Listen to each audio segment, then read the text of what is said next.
Over the last 30 years, there have been thousands of reported sightings of unidentified flying objects over the British Isles.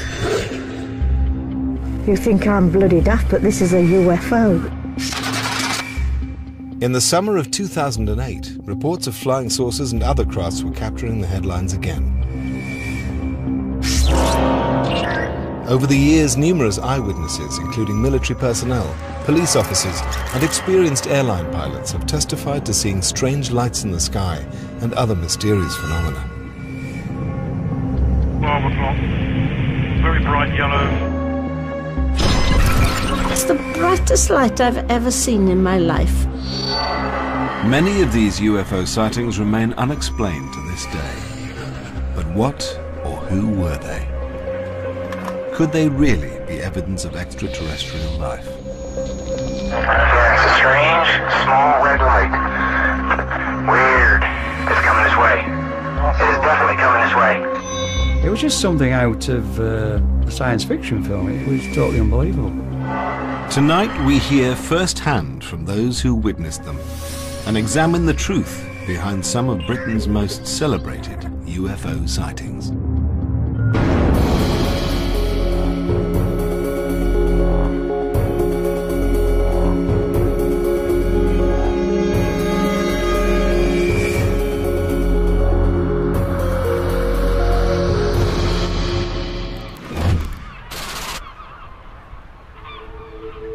In April 2007, the airspace above the Channel Island of Alderney played host to one of the more unusual British UFO sightings.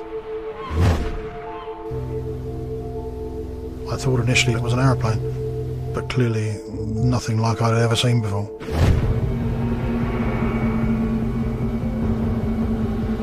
I saw a single lozenge-shaped light below us. I didn't see any outline to the shape because the light was so bright. I was in the front looking at it through binoculars. Pretty scary.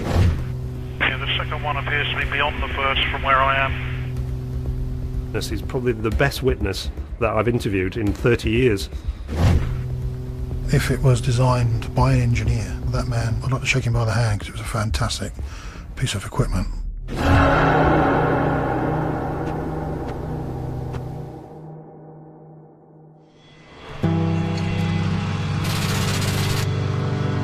On April the 23rd, 2007, Captain Ray Bowyer was making a routine passenger flight from the south coast to the Channel Islands.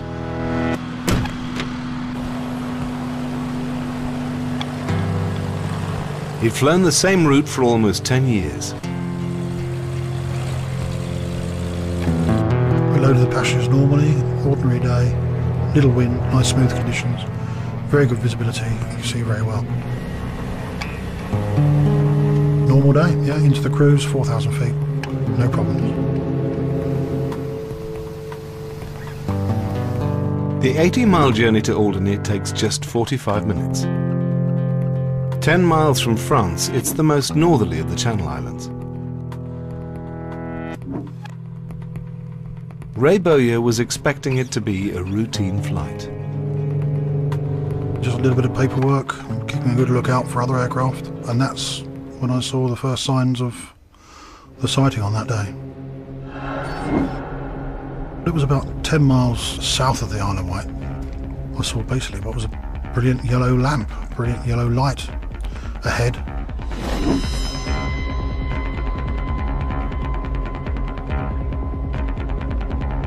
Sometimes these are reflections from the ground, and in fact I could see even from that distance that Guernsey was immediately behind that light. So I presumed at the very first sight that it was a reflection of the sun on a greenhouse. Looked at it for a moment, then expected it not to be there next time I looked back at it. This didn't go away. It wasn't a couple of moments, it was a minute and then a couple of minutes. And I thought, that's strange.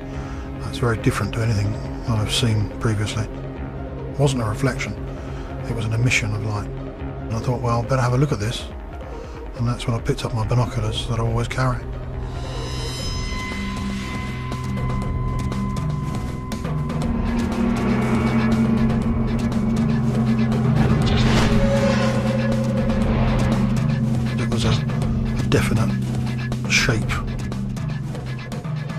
reflected at each end, about 15:1 ratio. Brilliant yellow and a dark band about 2/3 away along from left to right. Don't forget I'm looking at it through between 7 and 10 times magnification to normal eyesight. I could see exactly very quickly and quite plainly that it was nothing like an aeroplane that I'd ever seen before. I actually had to take my glasses off and lift them up just to make sure that it wasn't a reflection from behind or something like that, just to ensure that I was seeing what I was seeing.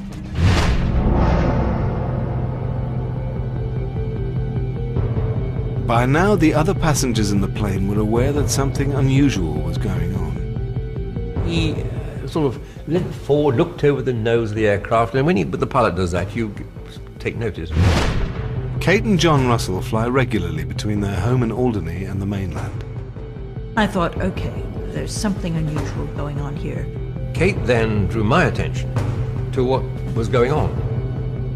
Then he got out his binoculars and stared out through the windscreen at that. Never happened before.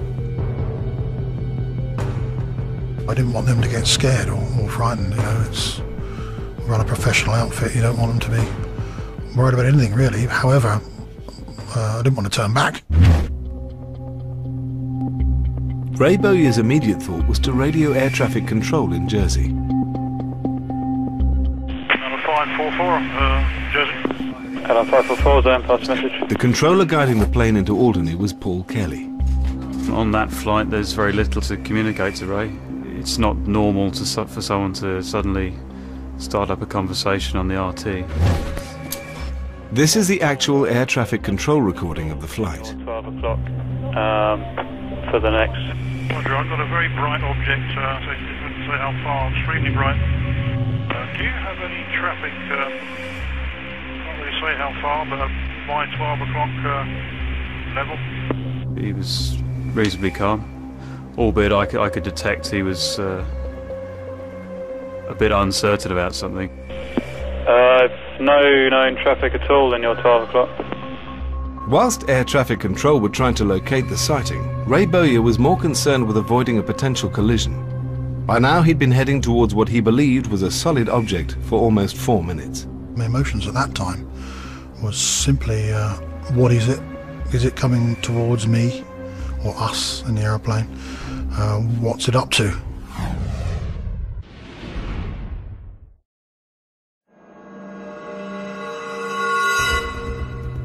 In April 2007, Captain Ray Bowyer was 4,000 feet above the English Channel, flying towards the island of Alderney, when he spotted a strange light in the sky directly ahead of him. I thought, well, was it coming towards us? What speed's it doing? Is it going to be in our way in a few moments? He immediately spoke to air traffic controller Paul Kelly. Roger, I've got a very bright object. Well, so it wouldn't say how far, extremely bright, looking, well, like a cigar. It's a classic cliche, a cigar-shaped object in the sky. It's what you hear about in reports over the years. Immediately it was very out of the ordinary. He seemed very sure. I was looking for something on my radar that fitted the bill. That may or may not be an object.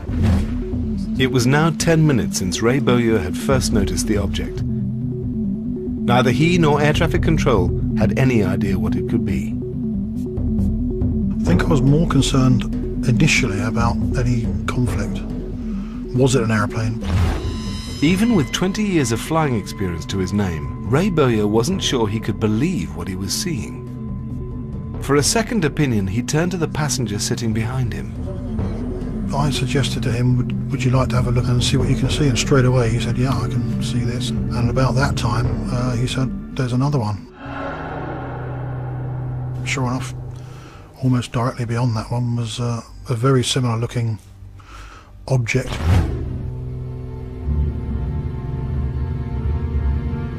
People further down the fuselage were looking out to see what we were looking at. I sort of leant forward to look round the people in front and saw an orange lozenge-shaped light. It was at that point, when he had tipped the nose of the plane down, that I noticed two very, very bright lights. I didn't see any outline to the shape because the light was so bright. You know, if you look at a headlight at night, you don't see the edges of the light. You just see the center of the light and then a diffused glow. Yeah, the second one appears to be beyond the first from where I am. It's exactly the same. It's got a gap. It's a cylindrical object, very bright yellow, and there's a gap in the light about 2/3 the way along it. I gave the air traffic controller that it was probably the size of a Boeing 737, thinking that it was about 5 or 10 miles away. But it would have appeared that from first sighting it was about 55 miles away. So that must have given it a massive size, really. Very, very large indeed. And with that possibility of it being up to perhaps a mile across, you've got to worry for the safety of an aeroplane which is the size of a postage stamp in comparison, you know. 544, any more information on that aircraft, please? Despite what Ray Bowyer and his passengers said they were seeing, air traffic controller Paul Kelly could see no evidence of anything in the air. 544, negative, nothing at all in your 12 o'clock for the next 40 miles or so. There was nothing I could determine on the radar that was unusual. Air traffic initially were fairly dismissive, but of course my sightings were dead ahead. There's definitely something there.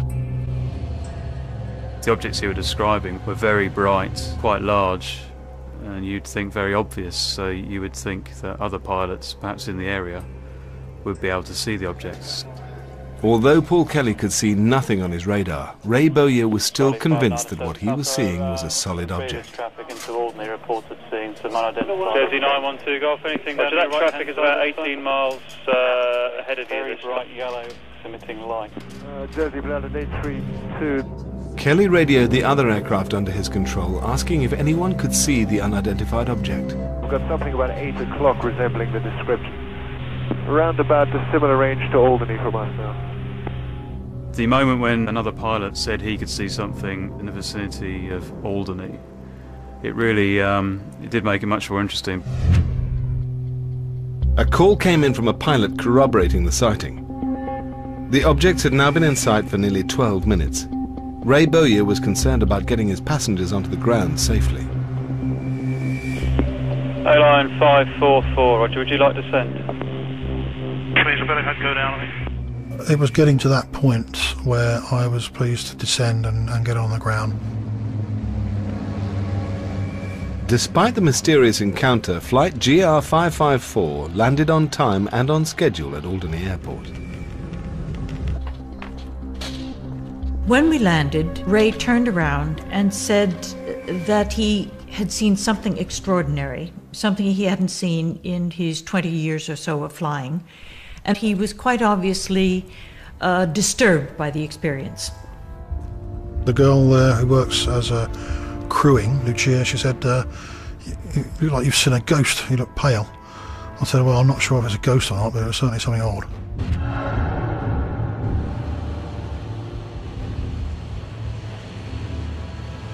At Jersey Air Traffic Control, Paul Kelly followed the standard procedures for reporting the incident.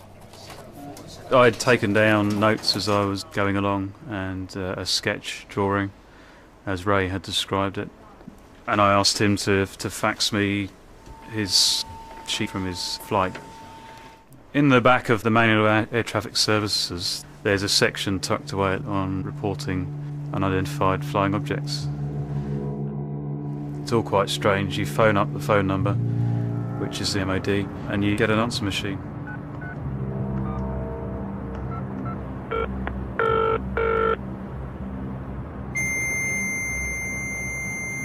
Paul Kelly faxed his report to the MOD and awaited developments.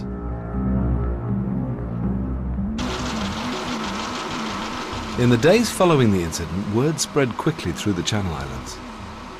Local Guernsey journalist Joel de Wolfson first heard the story from a contact in Alderney.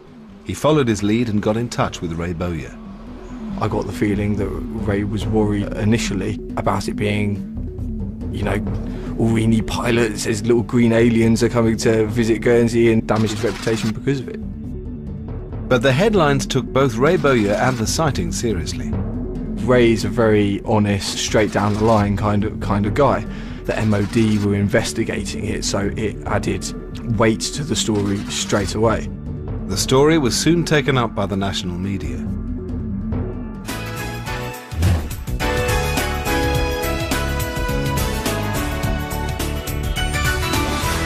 If you had to take an instinctive guess, would you say that it was something of this planet or something from outer space? I have been asked a question by the press, and my simple answer was I don't think it's from around here. Extraordinary. Well, this object looked like a CD disc on edge, if you like, but very sharp and extremely well defined. Well, thank you very much for coming in and describing it to us. That's fascinating. Thank you. Thank you. Well. The circumstances surrounding the case caught the attention of UFO investigator Dr. David Clarke. In the last 20 years, he's studied over 500 UFO cases from the British Isles. It stood out from the usual reports that are received on a weekly basis of people seeing lights in the sky. It's not very often that UFOs make the news, but in this particular case, you know, the news media realised that there was something unusual about this. David Clarke was keen to investigate the incident. There was hundreds of invites to say, can we investigate your case, and we'd like to have a look at this, can we? And I waited and waited until the right team came along, really, and I didn't really want a team of believers, because they are only trying to prove the point. I wanted a team of skeptics. He's a good witness. He's probably the best witness that I've interviewed in 30 years. There's very little speculation. He's never added further details to his description. He's been very, very consistent in what he's described. Putting UFOs aside, David Clarke and his team considered a number of other possible explanations for the sighting. The UFO phenomena includes lots and lots of different unconnected things, you know, natural phenomena, inexplicable phenomena. There's no definitive connection between any of them other than the fact that they're all things that are seen in the sky. So there is no one UFO phenomenon. There are lots of UFO phenomena. One of the more straightforward explanations for supposed UFO sightings is the weather and the effect of unusual atmospheric conditions. One of the leading experts in the field is Dr. Grant Allen of Manchester University. The atmosphere can play all sorts of tricks with light, especially light from the sun. Anybody that's ever come into land over an airport might have noticed below them rainbows, dances of light on the tops of the clouds, shadows. I think because they were described as sunlight yellow, that sort of gives the game away that it's some sort of reflection of sunlight. Dr. Allen created a computer model of the prevailing weather conditions over the Channel Islands at the time of the incident. His model indicated an unusual meteorological anomaly, a temperature inversion, where bands of hot and cold air switch places to create an effect which causes the sun to appear as a narrow band of light. Even for Captain Bowyer, who might have had years of experience and many flight hours, the range of atmospheric conditions could be such that he just wouldn't have recognised this optical phenomena in this case. I'm sure some of the sightings are likely meteorological phenomena, but I was actually seeing something which was tangible and physical, and not a reflected light, not some sort of atmospheric effect. If what Ray Bowyer saw over the English Channel wasn't a natural phenomenon, then what was it? 544, any more information on that aircraft, please? 544, negative. It's just the primary contact that we sometimes get. Pilot Troy Queripel knows the skies over the Channel Islands well. With 15 years' experience of flying in the region, he has his own theory as to the cause of the mysterious lights. After overhearing the conversations with air traffic control, he met Ray Bowyer when he returned to Southampton. Ray convinced me that what he'd seen was real. It was hardware. It wasn't weather phenomenon. He'd never seen anything like it before. My theory was that it could be military activity. About 15 miles to the west of Guernsey, there's military controlled danger zones. These zones are restricted airspace and can only be entered with the express permission of the Ministry of Defence. Nick Pope worked on the MOD's UFO desk for 3 years. The UK air defence region, which goes out in some cases for hundreds of miles into the seas surrounding Britain, contains a number of areas where military exercises take place. You'll also, in some of these areas, see more exotic things going on in terms of the testing of prototype aircraft and unmanned aerial vehicles. There are things flying around, maybe not operational, but certainly in prototype stage, that you won't see for 10 or even 15 years. A very good example is the stealth fighter. This was publicly declared in 1988 during the Panama campaign to oust General Noriega.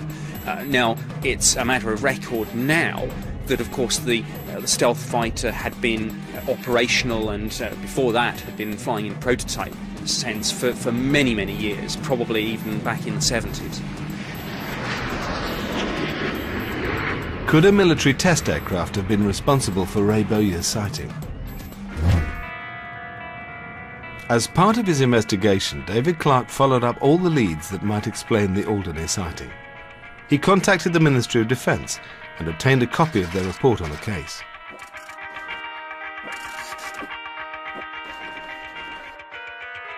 In this particular case, we were able to eliminate military activity pretty early on. The Ministry of Defence said on the record that there were no military exercises taking place.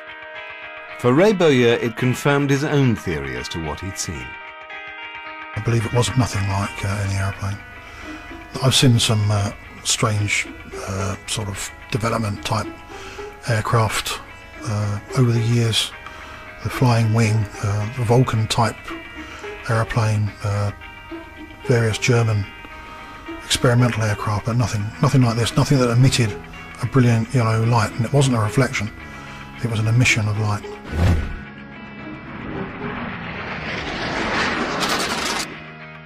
As it transpired, the sighting over Alderney was not an isolated incident.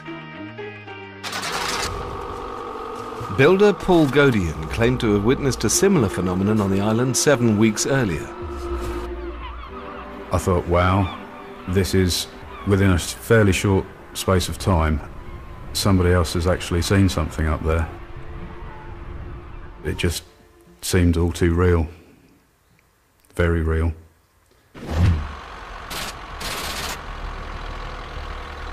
Paul Godian was alone on the northern tip of the island just before dawn. I like the walk in the morning. It's a nice part of the island, and I do that every day.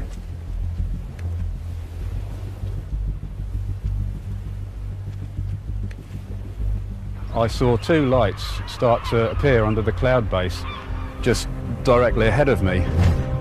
I presumed they were coming towards me. They were sort of bobbing in and out of the cloud base at what I'd presume to be about 300 or 400 feet. This seems strange, as the only aircraft at about 6:30 in the morning would be the paper plane going over to Guernsey. And at that height in misty weather, it just didn't seem as if it would be feasible for it to do so. But the set of lights did something completely unexpected. The one on the left darted at a really high speed towards the left, the west. I panned around to follow the line of sight, and all of a sudden, between myself and the two forts, appeared 20, 25 maybe, lights of the same size, bright white lights, in a sort of broken arrowhead shape, broken dart shape. They were moving horizontally along the sky line below the cloud base, south towards Guernsey. And there was no noise, absolutely no noise from any of it at all. I didn't know what to think. I really didn't know what to think. I just thought, that is really strange. After two seemingly inexplicable sightings in less than 2 months, was there something about the island of Alderney itself that could provide the answer?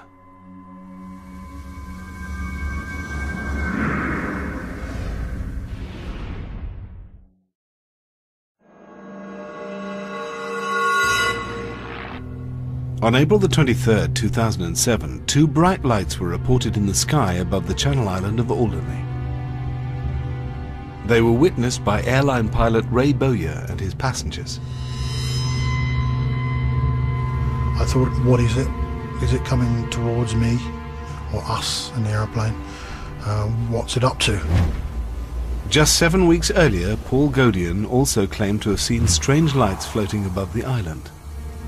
It just seemed all too real. Very real. If these sightings did have a rational explanation, one theory was that they were Earth lights. A natural phenomenon caused by movement of the Earth's tectonic plates, Earth lights are often seen in the sky before an earthquake. Geologist Professor Peter Salmond has studied them in detail. Earth lights can have many forms, and certainly seeing a pair of lights looking like a low-flying aircraft could easily have been Earth lights. They hover close to the ground and bathe the air in this sort of mysterious sort of glow. The island of Alderney does lie on a geological fault line known as the Alderney-Ushant Fault. Could this have been the cause of the mysterious lights in the sky? 4 days after Ray Bowyer's sighting, seemingly compelling evidence for this theory presented itself.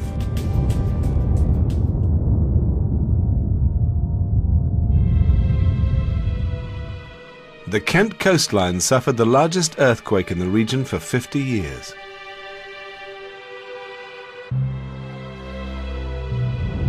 During the build-up to the earthquake, the tremors would have been large enough to reach the Alderney fault lines, with a force sufficient to create the lights in the sky.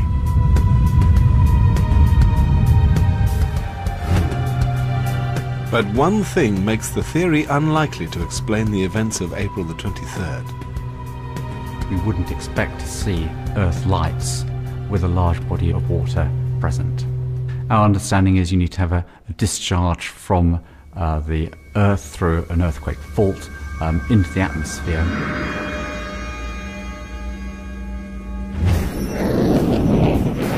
Whatever the explanation, Ray Bowyer isn't the only airline pilot to have witnessed strange lights in the sky. Since World War II, there have been thousands of sightings of unidentified flying objects recorded by pilots. Some of the crew and passengers of a BOAC Stratocruiser reported seeing mysterious objects in the sky over the Atlantic. In 1954, Captain James Howard, on a flight from New York to London, claimed to have seen something resembling a flying saucer. Well, very conveniently, Captain, we've got a nice blackboard here. Of this object was continually changing. Sometimes one end would appear to disappear, sometimes this was very much larger, sometimes it was almost a V-shaped affair like this. And I think there's no question that it was no illusion and that it was being intelligently handled. UFO historian Tim Good has compiled hundreds of declassified eyewitness accounts from pilots. In the United Kingdom, sightings tended to increase from about 1950 onwards, I would say, and there were many reports from pilots beginning around that period. I would say it peaked in 1952, and Winston Churchill, Prime Minister of Britain at the time, demanded of his air staff what the hell was going on. He said, what's all this stuff about flying saucers amount to? What's the truth?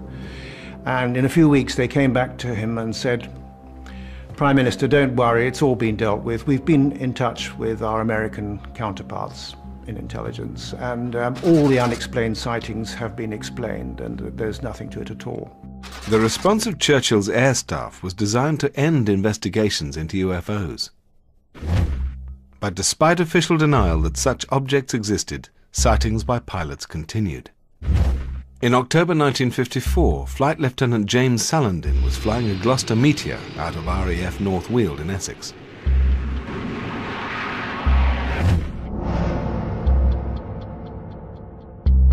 I was flying at about 16,000 feet at the time, and suddenly I saw 3 what I thought were aeroplanes come down. And when they were, must have been about 800 or 900 yards away, the first 2 peeled off to the left. a gold spherical object and a silver one, with buns on top and bun below, no flames, no portholes, no nothing. I have never seen any aircraft produced by anybody in the world that looked anything like these things. Whatever Salandin saw, the objects then moved closer. And then the third one was coming straight towards me. I suppose he'd probably be about 300 to 400 yards away, so it's quite a clear picture. Couldn't have been anything else. And when he got to that distance, he went off to the same to follow his two buddies. I tried to follow after the third one, but it was impossible. The thing was so quick. The closing speed between us was about 900 to 1,000 miles an hour. I shall remember it to my dying day. What they were, I don't know. Where they came from, I don't know. But I definitely saw them. I was an experienced pilot at the time. Experienced pilots have been seeing objects in the sky for over 50 years. But could the explanation for their sightings be more psychological than physical? Professor Richard Wiseman has studied the phenomenon. If you are up there in the sky and you're travelling very, very fast and you see something in the distance, well, you have to make a snap decision about it. You've got to size its size, the direction it's travelling, exactly what it is, and so on. And that has to be done in the blink of an eye. If they do see something anomalous, they've got no kind of category to put that into. They're trying to work out what it is they're actually perceiving there. I think they're sincere in their testimony. I think they're trying to tell us best they can what they think they saw. The question is one of accuracy, not of honesty. But what of Ray Bowyer's experience above Alderney in April 2007? The lights he saw in front of his plane for a period of some 12 minutes were also witnessed by several of his passengers. He probably saw it for something like a quarter of an hour. We probably saw it for a matter of minutes. The size was almost impossible to say. It wasn't a clearly defined edge to it. So you have no real idea as to where the centre core is and how much you're actually seeing. When UFO investigator David Clark examined air traffic control recordings of the flight, he found a reference to an object which could be seen clearly on the radar. Yeah, there is something possibly your left at 10 o'clock at a range of 3 miles this time. I've got a definite contact by 12 o'clock. Could this object have been what was seen from the cockpit of the plane? You can hear the inflections in Ray's voice when he's speaking to the controller that he's seeing something really, really unusual. You know, there's no hoax here.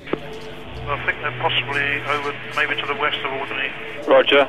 I do have a primary contact, just one blob, if you like, 8 miles or so to the west of Alderney. We were initially intrigued about this suggestion that something had been seen on radar, because in the initial conversation between Paul Kelly, the air traffic controller, and Ray, he does mention at one point that he could see something on radar, but he thought it was an anaprop. Anaprop is something normally ignored by air traffic controllers. It's caused by radar signals bouncing off solid objects such as flocks of birds or even large waves. David Clark was convinced that there might be something in the fleeting anaprop image, if only it could be seen clearly. The radar information he had to examine was filled with the traces of the 600 flights a day that travel in and out of the Channel Islands. If you look at the raw radar data, what you see is a screen that's absolutely filled with moving dots and colours and shapes. And, you know, you really have to know what you're looking at in order to be able to determine whether there is something on there of significance. Jersey Air Traffic Control Engineering Department began the job of examining the radar recordings to see if they could find any clues to what lay underneath. For once, it seemed here was the opportunity that we may be able to get something definitively solid in terms of a radar trace of something that had been reported visually. And that really, science would have to sit up and take notice if we had some kind of evidence of that kind. David Clarke now had concrete radar evidence with which to analyze whether the Alderney incident was really as mysterious as it appeared. But not all sightings of UFOs are as well documented. Some cases are still shrouded in official secrecy.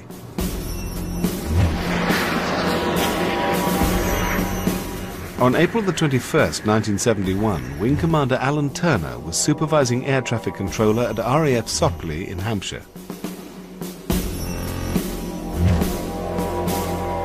He's never spoken publicly about his experience before. I was sitting at the desk, just twiddling the thumbs. All of a sudden the coordinator said, "What is that?" To the east of Salisbury Plain were, at that point, 2 radar returns. They're called blips. They were travelling in a southeasterly direction, and a third appeared, a fourth appeared, a fifth, a sixth appeared, all from the same spot. Very, very unusual indeed. What is this? It doesn't obey any of the known rules. Turner examined the blips on his screen and concluded that the only thing that could have been moving at that speed was the most advanced fighter of the day, the Lightning. But the sheer number of aircraft indicated was simply unbelievable. It was so unusual, people just looked at it and said, "What is going on?" We're talking 30, 35 aircraft. No air defence commander in his right mind would get the entire Lightning force at one location. He'd have absolutely nothing left with which to defend the United Kingdom air defence region. You could cut the air with a knife. It became electric rapidly. People were more than surprised. Alan Turner decided to dispatch an RAF bomber to investigate. I kept asking the pilot, "Are you visual?" And then he said, the voice sounded quite jittery, "I don't know what that was." It was a quarter of a mile away, climbing like the clappers, and we saw it on radar. We did not see it visually. And the radar within the plane was not the only one that picked up this event. There were 7 technically different radars, all seeing exactly the same thing. 2 radars at Southern Radar, 2 radars at Heathrow, 2 at the fighter control establishment, and the airborne one with the Canberra bomber. Alan Turner gathered together all the physical evidence that was being recorded during the incident. There are 2 types of tape. One is the videotape taken from the radar, and the other is the voice tape. And that is air to ground, ground to air. That is all landlines and all the conversations between the controllers and each other. I have absolutely no idea where it is or even if it still exists. All I do know is that it did exist. I am absolutely certain that there was some very strange phenomenon on radar which no one has yet come up with any rational explanation for.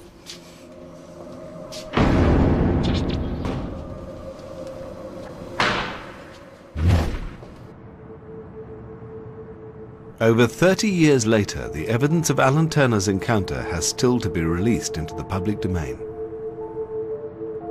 I think the policy behind this was they were baffled. They didn't know what these UFOs were, and they didn't want that fact emerging in public that they couldn't explain what was going on. Whilst evidence of military UFO encounters is rarely available for public scrutiny, Ray Bowyer's sighting over Alderney was different. Engineers at Jersey Air Traffic Control had access to their original radar records. They isolated the 12-minute period in which Ray Bowyer claimed to have seen objects in the sky in front of him, then stripped away the tracks produced by identifiable aircraft. 2 distinct traces emerged from the data.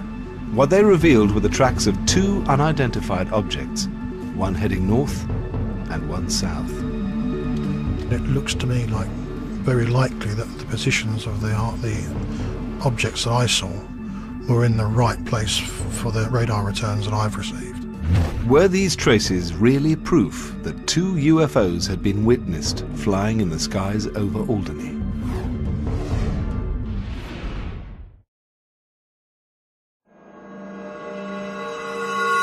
Yeah, the second one appears to be beyond the first from where I am. In April 2007, pilot Ray Bowyer witnessed 2 unidentified objects over the Channel Islands.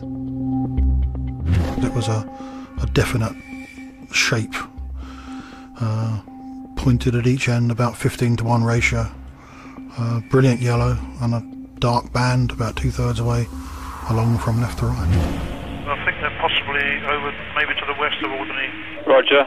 I do have a... UFO investigator David Clark studied the available documentary evidence, 8 miles or so to the west of... paying particular attention to the data provided by air traffic control. Possibly be the second one furthest out that I can see. You really have to know what you're looking at in order to be able to determine whether there is something on there of significance. And a lot of the returns on that screen can be eliminated. When engineers stripped away identifiable air traffic, radar revealed 2 slow-moving objects which seemed to fit the paths of the mysterious lights seen by Ray Bowyer. Now Ray, when he saw those returns, initially made a connection that possibly that was the UFO he'd seen. They would appear to be in exactly the right position at the right time. They both appeared for about 55 minutes at one point, travelled in different directions away from each other, and then both appeared to disappear after 55 minutes. But David Clark was not convinced. He felt the traces could have been caused by radar bouncing off objects on the sea below, so he studied the schedules for the passenger ferries that moved between the islands. We know from reconstructing the route taken by the ferry that it would have been in that general area at precisely that time, or certainly around that time. So I think it's far more likely that one of those prominent tracks is a ferry. With a seemingly rational explanation for at least one of the radar images, this line of inquiry was closed. There was now no physical evidence to back up the sightings of Ray Bowyer and his passengers in April 2007. The final report by Dr. David Clark and his investigation team could reach no definitive conclusion as to the real explanation for what appeared in the sky over Alderney. I think it's much more accurate to describe what he saw as a UAP, an unidentified aerial phenomena, some kind of natural phenomena that's yet to be identified and categorized by scientists. Whatever caused the lights over Alderney, Ray Bowyer and his passengers still stand by what they saw on April the 23rd, 2007.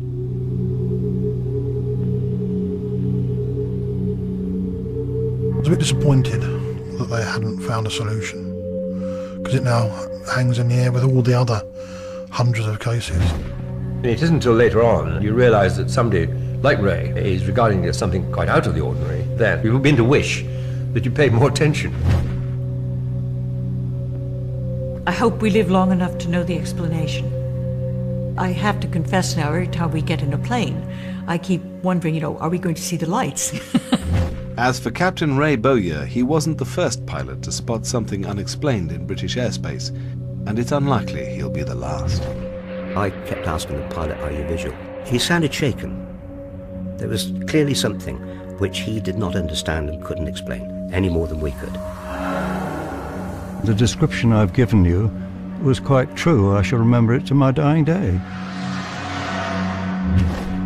If it was designed by an engineer, that man, I'd like to shake him by the hand, because it was a fantastic piece of equipment, if that's what it was. I can't really go much further than to say what I've said all along, is that this thing's not from around here.